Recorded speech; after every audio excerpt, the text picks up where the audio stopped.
உண்மையில் வேதாளம் என்பது தேவர்கள் உலகத்தில் வாழ்ந்து கொண்டிருந்த புட்பதத்தன் என்னும் பெயர் கொண்டவன்.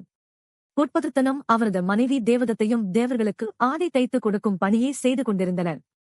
இந்நிலையில் புட்பதத்தனுக்கு ஒரு விபரீத ஆசை தோன்றியது. அதுதான் ஈசனுக்கும் பார்வதி தேவிக்கும் அழகிய உடை ஒன்றை தைத்துக் கொடுக்க வேண்டும் என்று.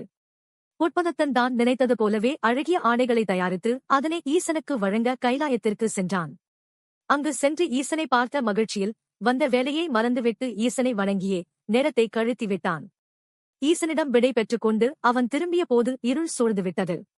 பிறகுதான் அவனுக்கு ஆடையை ஈசனுக்கும் பார்வதிக்கும் தராமல் வந்துவிட்டது ஞாபகம் வந்தது. இருட்டியும் விட்டதால் கைலாயத்தின் வாசலிலேயே படுக்க முடிவெடுத்தான். அன்று இரவு சிவபெருமான் பார்வதி தேவியிடம் ஒரு முக்கியமான தேவ ரகசியம் பற்றி கூறிக் கொண்டிருந்தார். அது கைலாயத்தின் வாசலில் படுத்திருந்த புட்பதத்தன் காதுகளில் விழுந்துவிட்டது.